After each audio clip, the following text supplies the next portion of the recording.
Hey everyone, PushingUpRoses here, and today I decided to tackle one of the more obscure text command adventure games. I was considering reviewing the original King's Quest, as I have not done that yet, but then I figured, why not just put that off a couple more years and do something totally different? Then I remembered I never did play Gold Rush, so I picked it up and it was all downhill from there. This game was released in 1988, developed by Ken and Doug McNeil, published by Sierra, and was one of the last games to use Sierra's AGI engine. First, the plot. The setting is New York and the year is 1848, right before the Gold Rush. Hence the title of the game, Gold Rush. You play Gerard Wilson, a pretty average man who works for the Brooklyn newspaper, but he's tired of his humdrum life at the paper and wants to move to California after hearing rumors about the discovery of gold. Even though this game is mostly about the experience, it does have a slight story. Gerard's brother Jake was falsely accused of a crime and was banished from the town 11 years ago. Gerard wanted to join Jake, but was told it would be too dangerous. However, Jake promised to write if anything important happened, but damn, it's been 11 years and nothing important enough has happened to write to your dear brother. You sound like a bit of an asshole, Jake. Turns out the rumors about gold are true, and you finally get a letter from your brother summoning you to travel to California. Sounds legit? Let's just sell our house and commit balls deep to a life-threatening journey filled with cholera, scurvy, and just a sprinkle of cultural insensitivity. So a really neat thing about this game is you get to choose the method and how you travel to California. You can go by stagecoach, you can take a ship through Panama, or you can take a ship around Cape Horn. The ship does leave at a certain time and will take off without you, so it's important to keep checking to see how much time has lapsed if you want to see those routes. The stagecoach, however, will always be there, so there isn't a way to get stuck in New York, homeless and jobless and eternally getting ticketed from stepping on the grass too many times. I chose the Cape Horn route, unknowing that it was the most time-consuming of the three. The ship reminded me of King's Quest III, so naturally I got excited and just went for it. One minute I'm hanging out in my bunk, and the next I'm being swept off deck during a treacherous storm. There I go, just one of the many brutal ways I died. Other ways include getting assaulted by a ninja snake, starving to death, and getting smacked upside the head by a surly horse. I think the best and most interesting route to take is by land, which feels like an Oregon Trail simulation. The text boxes are very comprehensive, and every now and then you stop and figure out a few puzzles along the way, and the game does try its very best to illustrate this expedition for you. I can tell a lot of research went into this, and it looks fantastic. Once you get to Sacramento, you need to follow a set of very cryptic hints left around by your brother to find his whereabouts. But first, we need gold. Lots and lots of gold. To get full points, you need to pan for gold 50 times. You don't find it on every command, so this took a bit of time. So I'm in my groove here, pressing F3, going from screen to screen, panning for my gold, and then I accidentally pan in some other dude's spot. Complete accident. I was just going with the flow, robotically getting my points and tally marking every time I found something and did not see him there.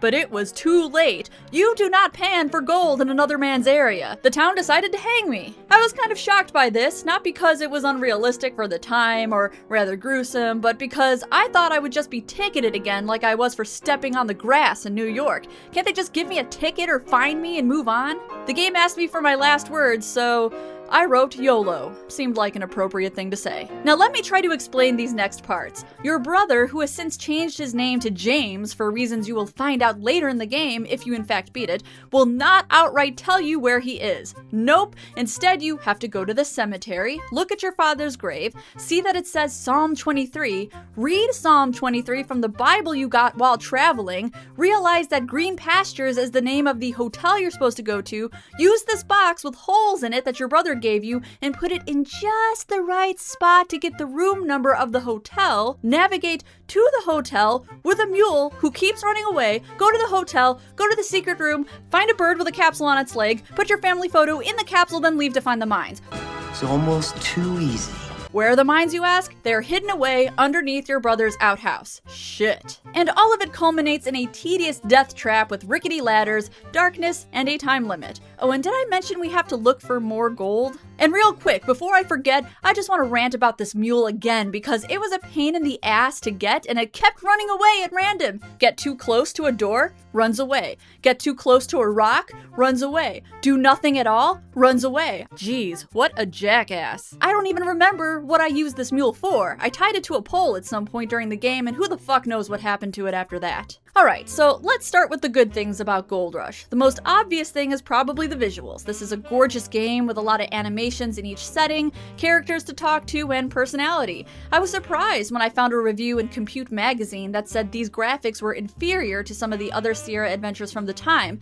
And that might be true, but I don't think it's disappointingly so. The environments are really eye-catching, so if they are in any way inferior, I don't think it's notable. The concept of this game is really great, and it plays as though the Oregon Trail were a graphic adventure game or a simulation of sorts. It's somewhat educational, or at least it tries to be and succeeds in certain aspects, and it aims to be realistic about how you go about some of the puzzles, like selling your house, getting your money, getting your supplies, surviving the trip.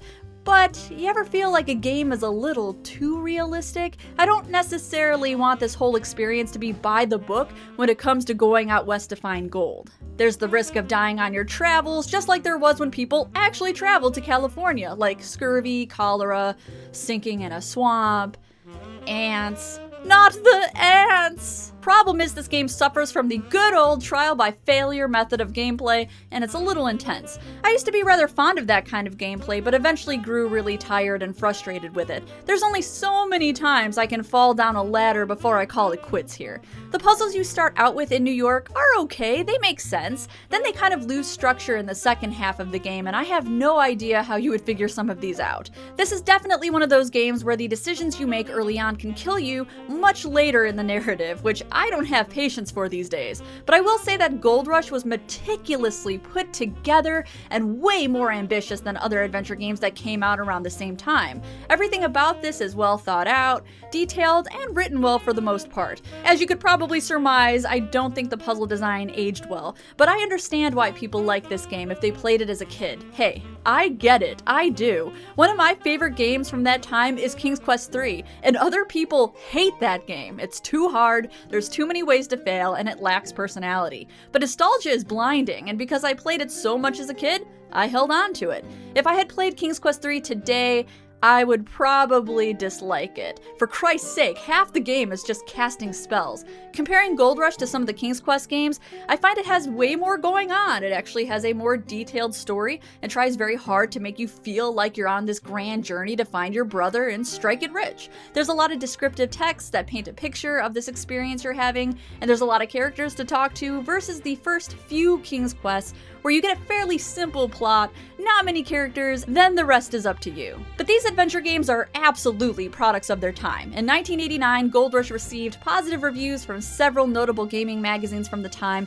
but I do not think that would happen if it were released today. It would be lambasted for being too complicated and, well, not fun, to be perfectly frank. There was a remake made in 2014 called Gold Rush Anniversary, which was given some unsavory marks, and some of those were due to the decision to include the dead ends from the original, on top of complaints of voice acting and questionable user interface. But I'm having a hard time detesting the 1988 version completely, even if I did sit there in complete and utter misery, picking away at cave walls to find gold for a single point per nugget, even though I died 1,000,000 times in the jungle with no way of knowing how to get through it except by inching through this swamp and saving for every pixel I moved, even though they played Mexican folk song La Cucaracha while we were stopping in Rio to find our way around Cape Horn.